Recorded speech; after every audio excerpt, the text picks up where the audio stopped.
Bismillahirrahmanirrahim. Assalamualaikum warahmatullahi wabarakatuh. Alhamdulillah. Alhamdulillahirabbil alamin. Tsumma salatu wassalamu ala rasulil amin. Wala haula wala quwwata illa billahil aliyil azim. Amma ba'du. Alhamdulillah, senantiasa kita panjatkan puji syukur kehadirat Allah Subhanahu wa taala karena taufik, inayah dan pertolongannya lah sehingga kita masih diberikan kesempatan serta kesehatan untuk melanjutkan pembahasan materi perkuliahan kita dalam pertemuan secara virtual kali ini dalam materi ilmu mantik yang pekan sebelumnya sudah kita mulai dengan pembahasan, dan kali ini kita akan melanjutkan pembahasan yang telah kita bahas sebelumnya berkaitan dengan ilmu mantik atau mantik logika dan pembahasan tentang lafaz. Mengapa ilmu mantik bahas tentang lafaz, dan perlu kita jelaskan apa yang dimaksud dengan lafaz yang akan diterangkan dalam ilmu mantik ini. Lafaz adalah sesuatu yang keluar dari bagaimana yang kita ketahui, dan bahwasanya di dalam nalar manusia itu tersimpan berbagai macam memori. Kemudian memori-memori itu diolah oleh akal, dikelola oleh nalar, dan diucapkan secara lisan, dan ucapannya secara lisan itulah yang dimaksud dengan lafaz. Oleh karena itu sebenarnya lafaz dimaksudkan sebagai wadah bagi seseorang untuk mengungkapkan pemikiran dia. Bahkan dia menjadi media perantara untuk memindahkan konsep-konsep yang ada dalam akal benak seseorang dari satu manusia ke manusia lain, yang dimana lafaz tadi ini disusun dalam bentuk sebuah definisi ataupun sebuah argumentasi, kemudian bisa ditangkap oleh orang lain. Yang dimaksudkan memang si pemikir itu ingin menyampaikan sesuatu kepada orang lain. Konsep-konsep inilah yang tertuang dalam lafaz, kata. Kita katakan lafaz itu adalah kata, sehingga kata ini adalah perwujudan dari konsep-konsep yang sedang berada dalam akal manusia, kemudian mungkin dalam bentuk finalisasi dari proses yang dilakukan oleh akal tadi, sehingga keluarlah yang namanya kata atau lafaz. Dan kita meyakini bahwasanya lafaz dalam pemaknaannya adalah kullu ma yu'abbiru bihil insan fi adhanihim. Ini secara definisi. Jadi setiap apa saja yang ingin disampaikan oleh seseorang yang ada dalam benaknya, itulah yang dinamakan sebagai lafaz. Sama seperti apa yang sedang kita percakapkan saat ini, saya mengucapkan dan melafazkan ini adalah hasil final dari konsep-konsep yang ada dalam dalam pikiran saya. Mengapa lafaz juga sangat penting? Karena lafaz dan makna itu memiliki hubungan yang sangat erat. Kadang apa yang diinginkan oleh orang yang melafazkan sesuatu tidak ditangkap secara jelas maknanya oleh si penerima atau receivernya, gitu ya. Jadi sumber lafaz yang diungkapkan ketika ditangkap oleh receiver itu tidak menangkap makna dari lafaz tersebut, sehingga perlu adanya ilmu yang mengatur bagaimana cara agar lafaz yang diucapkan, yang disampaikan ini bisa diterima dengan baik oleh manusia yang lainnya, sehingga tidak terjadi miskomunikasi, misunderstanding antara manusia satu dengan manusia yang lain, oleh karena mungkin kesalahan lafaz yang diucapkan, sehingga kadang orang mengatakan bukan maksud saya seperti itu, ya. Mungkin seperti beberapa kasus yang kita temukan belakangan ini, beberapa tahun terakhir ini kita menemukan beberapa orang mengungkapkan kata-kata yang terkadang selalu berdalih, gitu ya. Kata-kata yang telah keluar dari ucapannya ini berdalih dengan mengatakan bukan itu yang kami maksudkan, gitu.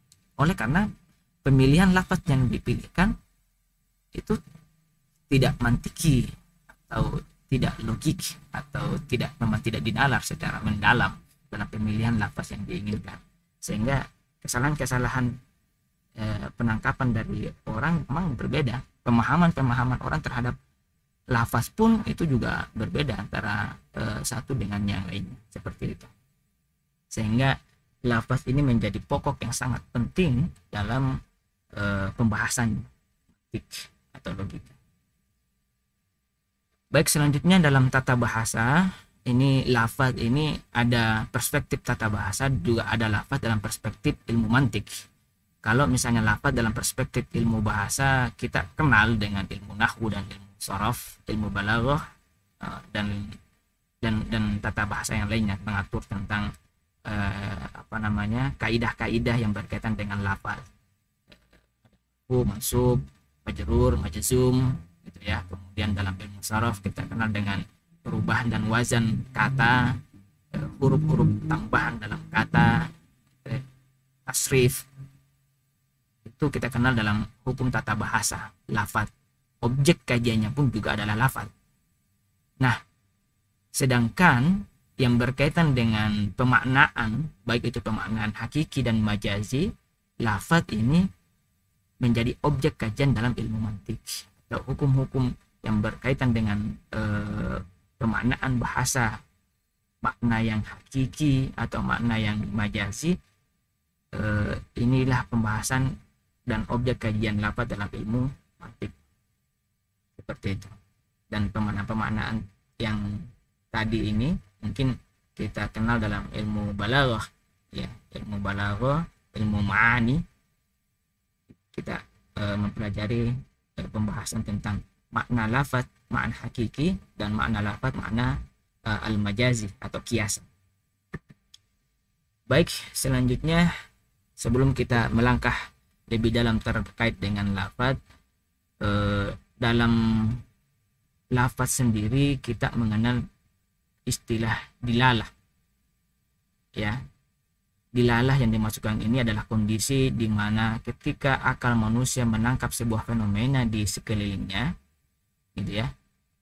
Semisal kita berjalan di pasar, kemudian kita kita baru melihat, belum mengungkapkan, tapi kita melihat sebuah fenomena keramaian di pasar, maka akal akan menangkap sesuatu. Ada titik-titik di mana titik-titik tadi secara sistematis ditangkap oleh akal dan menjadi informasi dalam pikiran. Itulah dal, ya.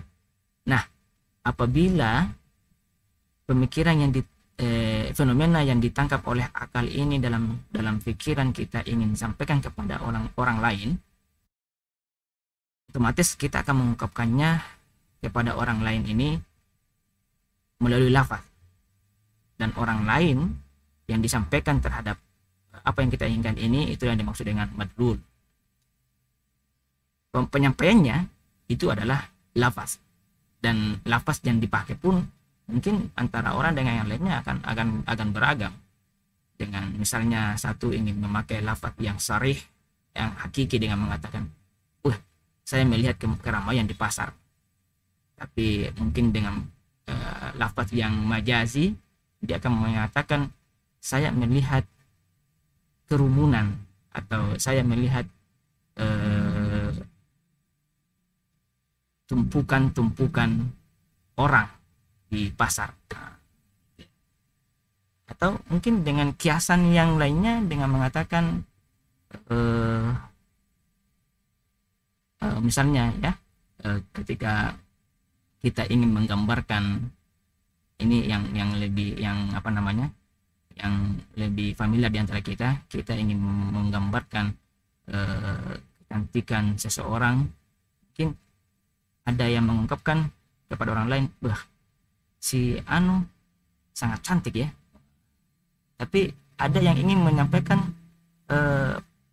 hal yang dalam akalnya tapi dengan majazi, dengan mengatakan wah sungguh hari ini saya melihat bidadari atau saya melihat purnama di siang hari.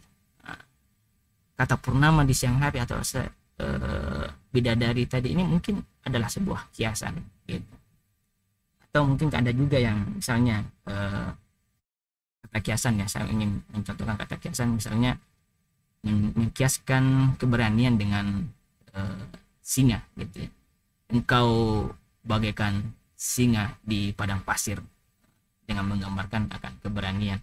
Dalam akal kita ini kita tahu bahwasanya yang kita ingin maksudkan adalah keberanian, tapi kita tidak mengungkapkan lafaz tadi secara sarih, secara terang-terangan, tapi kita secara hakiki, tapi kita ungkapkan lafaz tadi kepada madlul itu dengan lafaz yang majazi atau kiasan, dengan mengatakan engkau bagaikan singa di padang pasir. Yang kita maksudkan adalah ingin menggambarkan keberaniannya dia. Ini yang dimaksud dengan dilalah. Dal dengan madlul ya, ada pembagiannya itu dal dan madlul tadi. Maksud saya dalam dilalah ini ada dal, ada sesuatu kondisi di mana akal memahami sesuatu, itulah dalun. Kemudian ketika dalun ini berpindah kepada sesuatu yang lain, maka sesuatu yang lain inilah namanya madlul. Dilalah ada yang bersifat akliun, kemudian ada juga yang bersifat tabiiyun, alami, kemudian ada juga yang bersifat watiun atau buatan atau kesepakatan manusia yang memang secara konsensus itu disepakati oleh sebuah kelompok atau ya sebuah komunitas manusia secara umum, baik secara regional misalnya di suatu daerah atau satu provinsi atau negara, suatu suku, suatu ras yang disepakati oleh manusia yang berkumpul secara konsensus di sebuah komunitas tersebut. Bahkan mungkin kesepakatan secara manusia secara keseluruhan. Contoh daripada dilalah yang akli ya. Misalnya orang melihat asap, kemudian asap tadi disematkan kepada api. Ketika kita mengatakan melihat asap yang ada dari pandangan jauh, kemudian kita sampaikan kepada orang lain, saya melihat kebakaran. Kenapa melihat kebakaran? Karena dia tidak melihat apinya, tapi dia melihat asapnya. Yang dia lihat asapnya. Atau mungkin dari jarak jauh kita melihat kayak seperti semburang warna merah. Ya.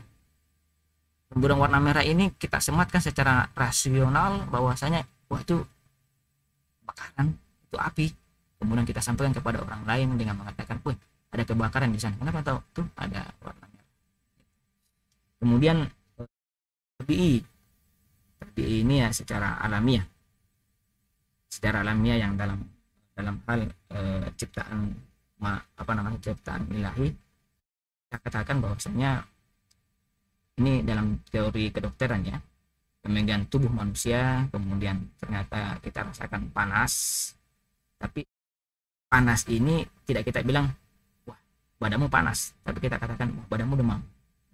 Anda demam, dengan berdalih bahwasanya ketika kita dapatkan fenomena badannya memang suhunya panas. Nah yang ketiga ini adalah tentang dilalah wad'i atau dilalah yang dibuat atau kesepakatan dari manusia. Dilalah lafzi sendiri terbagi menjadi dua. Ada dilalah wad'i lafziyah, kemudian dilalah wad'i ghairu lafziyah.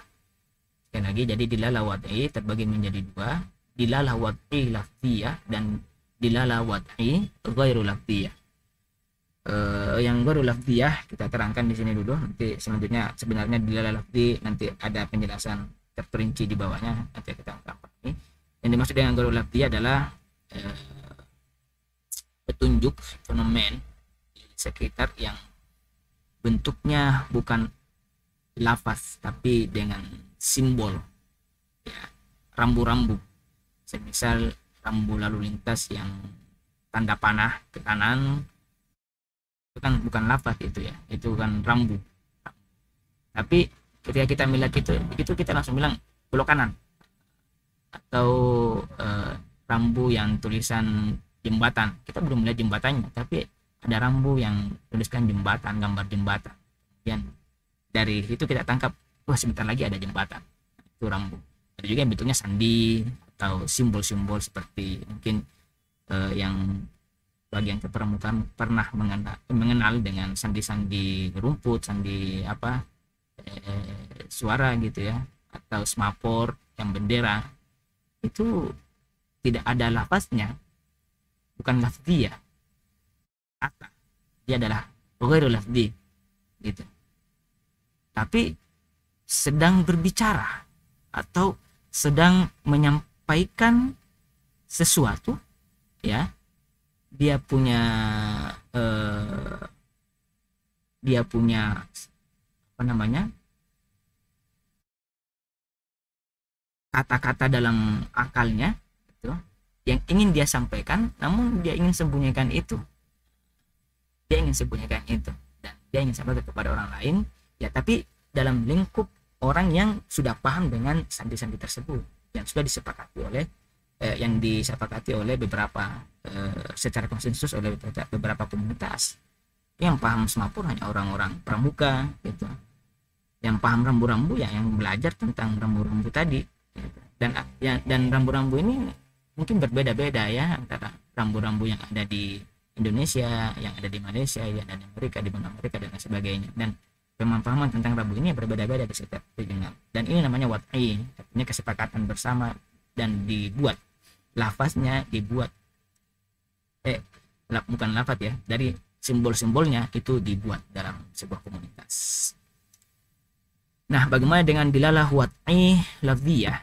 Ini terbagi menjadi 3 macam. Jadi dilalah wat'i lafzi dan dilalah wat'i ghairul lafzi. Sedangkan dilalah sendiri terbagi menjadi 3, dilalah akli, dilalah wat'i, dan dilalah tabi'i. Nah, dilalah wat'i lafzi terbagi menjadi 3 macam. Ada yang dinamakan dengan mutabikiyah, kemudian tadammuniyah, kemudian iltizamiyah. Yang dimaksud dengan dilalah lafziyah mutabikiyah itu yang mana dilalah lafaz yang mencakup keseluruhan makna. Seperti ketika kita mengatakan rumah, berarti yang dimaksud dengan rumah itu ya termasuk dalam pintunya, meja, lantainya, atapnya, kusennya, plafonnya, dan lain sebagainya. Ada yang mengatakan, weh, ada rumah baru. Nah, berarti yang dimaksud dengan rumah baru ya atapnya baru, tanpa kita bertanya apa yang baru, rumahnya apanya. Nah, gitu ya. Ada mobil baru.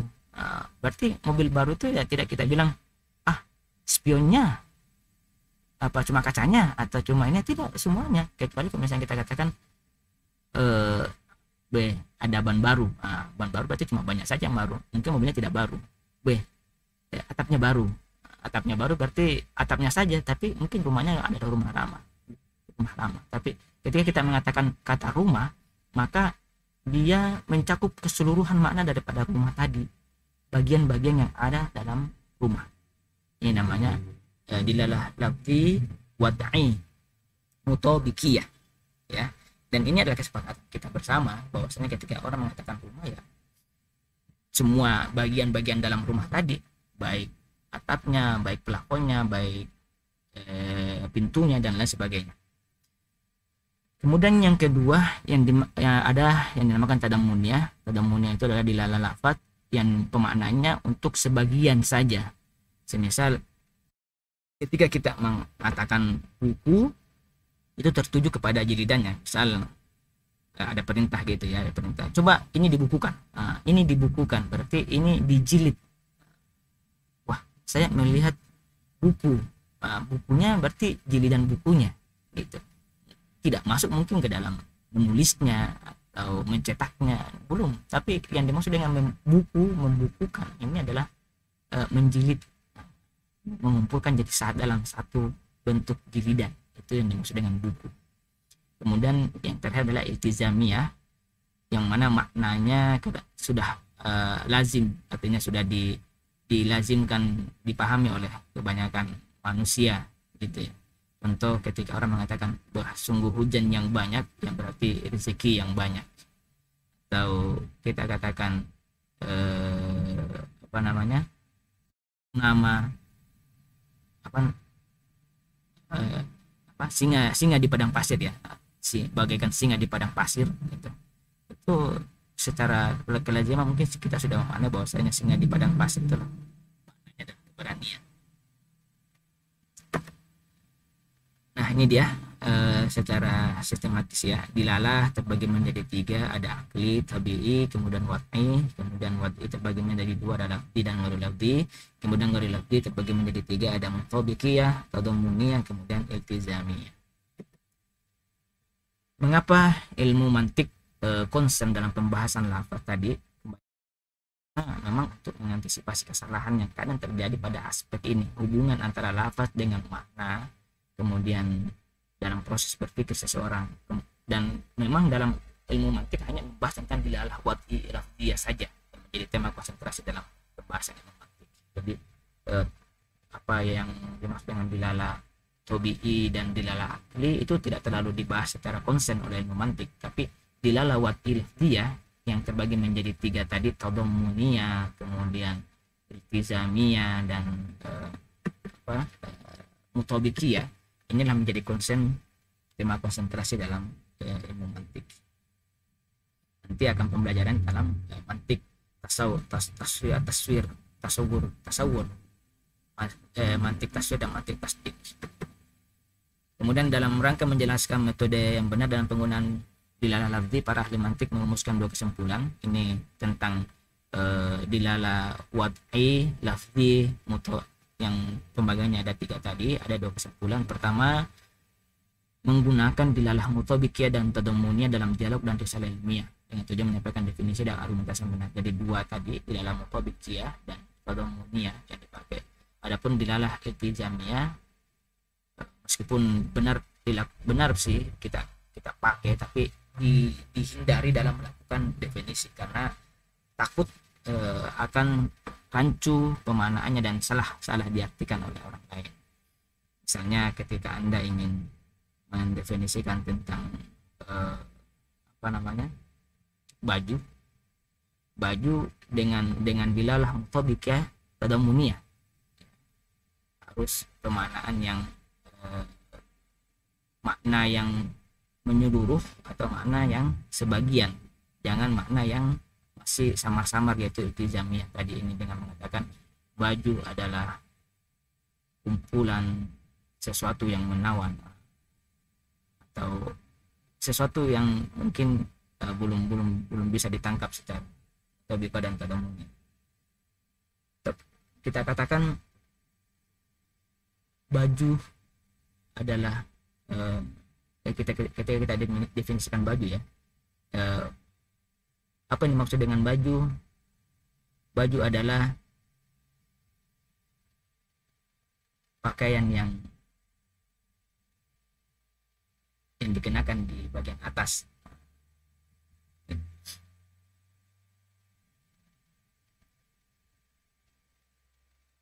Selanjutnya yaitu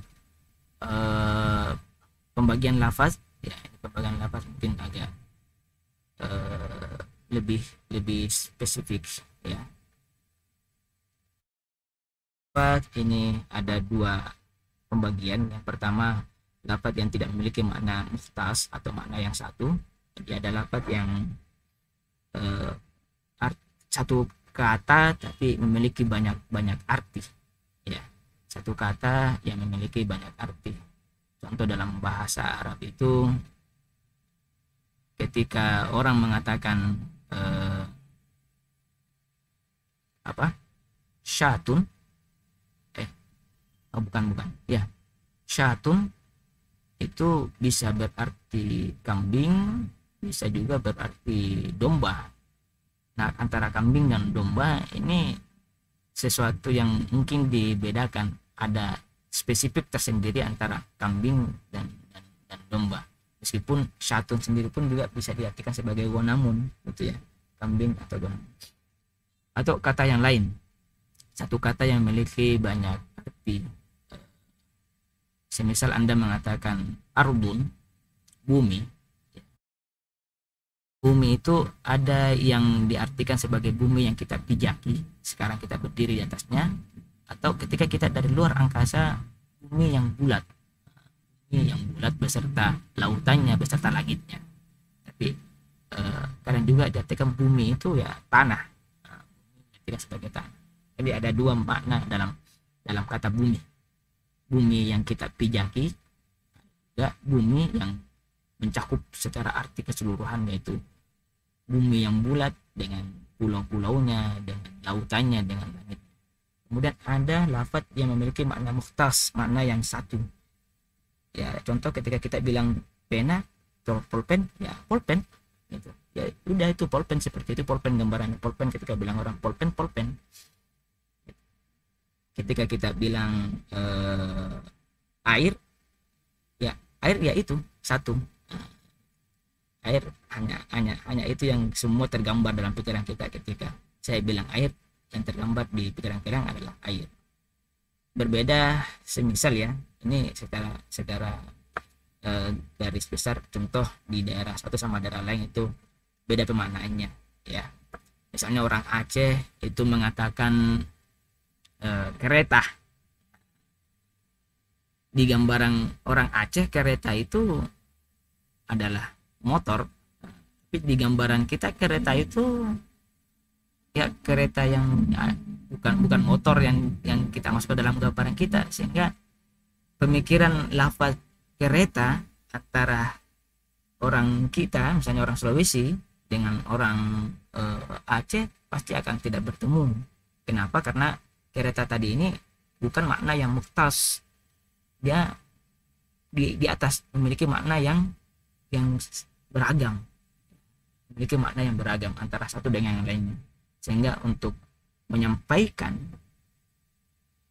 informasi yang ada dalam nalar akal kita kepada orang lain dengan lafaz yang tidak memiliki makna mukhtas, itu sangat kalau perlu dihindari ya. Ketika kita mengatakan motor, mungkin kita mengatakan motor berbeda dengan motor yang diyakini atau dipahami lafaznya oleh orang Aceh. Orang Aceh mengatakan motor itu adalah mobil dalam kita, dalam lafaz kita. Saya ketika hidup di Aceh ya, mereka saya tanya datang pakai apa, nah, katanya saya datang pakai motor. Ternyata motor yang dimaksudkan adalah mobil ya, motor sewa. Yang ada namanya istilah di Aceh itu motor sewa. Apa itu motor sewa? Motor sewa itu kalau kita PT-PT, nah PT-PT di kita mungkin tidak dipahami oleh orang yang di sana juga. Baik, jadi ada namanya makna mukhtas. Makna mukhtas ini artinya makna lafaz yang hanya memiliki satu makna yang semua orang pahamnya dengan satu dalung tadi, satu yang dituju. Hitam samanya semua meyakini warna hitam, black, nah gitu ya, black adalah hitam, white adalah putih gitu. Kemudian mukhtas tadi ini, kata yang mukhtas tadi ini terbagi menjadi dua, maknanya secara hakiki dan majazi. Jadi misal kata daun ya, kata daun, daun secara hakiki adalah daun yang menempel di pohon ya, menempel di pohon yang dimiliki oleh pohon. Bentuknya ya ada yang bulat, lonjong gitu ya, kemudian warnanya hijau, ada juga warna merah dan warna yang lain. Nah, pokoknya yang tumbuh di pohon tumbuhan itu namanya daun. Itu makna hakikinya. Tapi ada kata daun ini bisa dimanakan secara majazi. Misalnya kita katakan naik daun. Nah, wah, dia sedang naik daun. Yang diartikan naik daun adalah sedang tenar. Itu hakiki dan majazi. Dan ada juga maknanya diletakkan oleh siapa yang mengungkapkan ya. Jadi membuat ruang definisi dan pemaknanya khusus ya. Jadi yang pertama maknanya tadi hakiki dan majazi, kemudian yang kedua seluruh maknanya diletakkan oleh peletak, pendefinisiannya diletakkan oleh peletak. Ada yang meletakkan pemaknaannya. Nah, peletakan maknanya ini terbagi menjadi dua, ada yang mustarak, kemudian yang kedua adalah dahulu dengan peletak yang lain. Apa yang dimaksud dengan mustarak ini? Seperti misal kata kikir ya, kata kikir. Kata kikir ini memiliki makna mempertajam bisa juga bermakna pelit atau bakhil, ya, kikir. Karena kikir bagi ya kayak tadi itu motor, ya, motor ini kita yakini itu motor adalah beroda 2, tapi di Aceh katakan motor itu yang beroda 4. Kikir yang diartikan sebagai alat pengasah pisau, kikir. Kemudian ternyata kikir juga berarti pelit, ya. Ini namanya lafaz yang mustarak, bukan lafaz yang mustarak yang memiliki dua arti. Kemudian yang kedua adalah peletakannya didahului dengan peletakan yang lain. Inilah yang menjadi dua pembagian tadi, yaitu murtajal dan mangkul. Jadi lafaz yang didahului dengan peletak yang lain ini ada namanya murtajal dengan mangkul. Bagaimana contoh yang dimaksud dengan murtajal? Yaitu makna berikutnya tidak memiliki kesesuaian dengan makna sebelumnya. Itu murtajal, nama orang atau nama tempat. Misalnya ketika kita mengatakan bonde satu dengan bonde yang lain itu tidak sama. Atau nama orang, ya, Abdullah banyak, Nurmiati banyak, Rahmatia banyak, Nurfadila banyak, tapi tidak sesuai dengan makna, yang tidak memiliki makna keterkaitan dengan sebelumnya. Kemudian ada juga nama yang dimaksud lafaz mangkul, yaitu memiliki kesesuaian. Misalnya salat ini secara pemaknaan awalnya salat itu bermakna doa, dari kata sholla yusolli, as-sholatu ala nabi, gitu ya, bersolawat kepada nabi. Tapi kemudian ada yang meletakkan dasar definisi daripada salat, sehingga salat itu berarti adalah amalan yang dimulai dari takbir kemudian diakhiri dengan salam. Tapi antara definisi salat awal dengan definisi salat yang kedua yang mengalami perubahan dan diletakkan ada peletakan yang lain kata ini, itu ada kesesuaian, yaitu masing-masing adalah berdoa dalam salat yang dimaksudkan dengan amalan-amalan yang dimulai dari takbir dan diakhiri dengan salam. Ini isinya juga adalah doa. Jadi sekali lagi lafaz terbagi menjadi dua, ada yang tidak memiliki makna mukhtas, kemudian yang memiliki makna mukhtas, makna yang satu. Tapi makna yang satu ini punya dua pembagian, ada makna yang bisa dijadikan dan ada makna yang diletakkan oleh peletak. Nah, makna yang diletakkan oleh peletak ini ada yang lafaz mustarak. Mustarak ini memiliki makna yang banyak, gitu ya, memiliki makna yang dipahami. Sebenarnya kita pahami satu, tapi oleh karena komunitas dan konsensus dan kesepakatan yang berbeda-beda di setiap tempat, akhirnya menjadi maknanya berbeda-beda. Tidak seperti tadi ya, kikir, gitu ya, kikir ada yang dimana sebagai pengasah pisau, juga kikir dimana sebagai pelit. Kalau di Jawa itu atos, ya, ada. Kalau atos di Jawa Timur itu namanya keras. Itu awalnya satu kata tapi berubah menjadi karena konsensus waktu, berubah jadi banyak pemaknaan karena diletakkan di setiap tempat yang berbeda, gitu, sehingga berbeda. Nah, ada yang dirau dengan peletak yang lain, ya, yang dimaksud dengan murtajal dengan mangkul. Murtajal tidak memiliki kesesuaian, kemudian mangkul tadi kata sholat yang berubah makna, yang sholat yang awalnya bermakna doa kemudian berubah menjadi amalan yang dimulai dari takbir dan diakhiri dengan salam, tapi ada kesesuaian karena sama-sama berdoa atau minta doa. Kemudian di samping lafaz yang pertama tadi pembagian lafaz, ada juga pembagian lafaz yang terbagi menjadi mutaradif dan mutabayin. Apa yang dimaksud dengan lafaz mutaradif? Lafaz mutaradif adalah satu makna namun memiliki banyak lafaz, ya, satu makna tapi lafaznya banyak. Semisal manusia itu ada kata insan, ada kata bashar dalam bahasa Arab, ya, atau melihat itu ada yang bahasa Arabnya nadhara, kemudian ada bahasa Arabnya ro'a, juga bahasa Arabnya basara yubsir. Basara yubsir itu melihat, ro'a yara juga melihat. Nadhara yang dulu juga artinya melihat. Al-insan itu juga melihat. Basyarun juga al-insan artinya manusia, sedangkan basyar juga artinya adalah manusia. Kemudian yang kedua adalah mutabayin. Artinya antara lafaz satu dengan lafaz lainnya ya tidak ada samanya. Ya antara insan dengan kucing ya pasti berbeda dong. Ya, antara HP dengan laptop ya berbeda. HP, laptop pun fungsinya sama. Ya, fungsinya HP bisa main game, bisa mengetik, bisa internet, bisa nonton. Laptop juga bisa mengetik, bisa main game, bisa menonton, juga bisa online gitu. Tapi kita tidak bisa samakan antara laptop dengan HP. Nah, gitu. Memiliki makna yang berbeda-beda antara satu, memiliki makna yang kesatuan antara satu dengan yang lainnya. Mutabayin.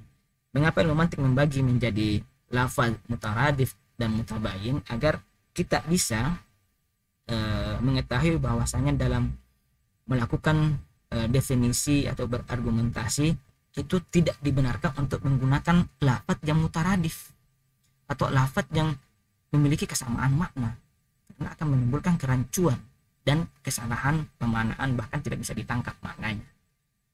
Kalau misalnya kita memakai kata atau lafaz yang mutaradif antara yang mau didefinisikan dengan pendefinisiannya, kata yang kita pakai adalah kata yang mutaradif.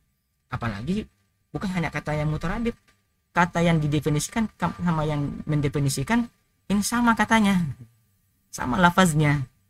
Ada kasus yang contoh ya, kasus yang contoh, mohon maaf ini mungkin ya dari politis ini merusak nalar dan merusak logika, mantiknya hilang seperti ini ya. Contoh yang kami tampilkan ini.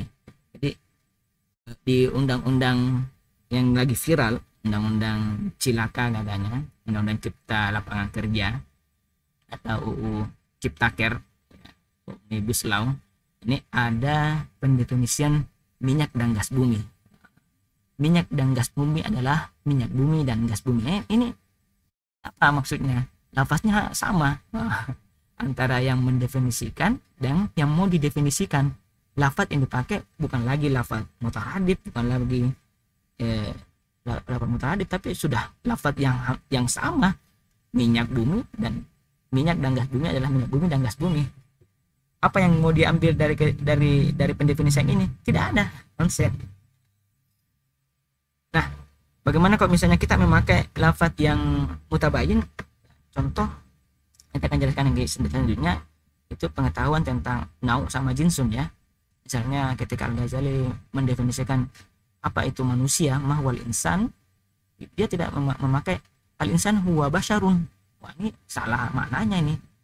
Apa itu insan? Insan adalah basyar, sedangkan basyar artinya juga manusia, insan juga artinya manusia. Ini salah dalam pendefinisian. Jadi yang dipakai adalah nau'unnya. Ya, jadi manusia itu adalah jinsun, nau'unnya adalah hayawanun, sehingga Al-Ghazali mengatakan al-insanu huwa hayawanun. Kenapa hayawan ini adalah naun mimma khuliq, ya, naun mimma khuliq Allah, mimma khalaq Allah. Jadi yang diciptakan oleh Allah itu terdiri menjadi yang tercipta dari cahaya. Yang tercipta dari cahaya itu ya ada jin, ada malaikat, ada iblis, ada syaitan ya. Kemudian ma khuliqa minan nar, khuliqa minan nur wa minan nar wa ma khuliqa minat tin.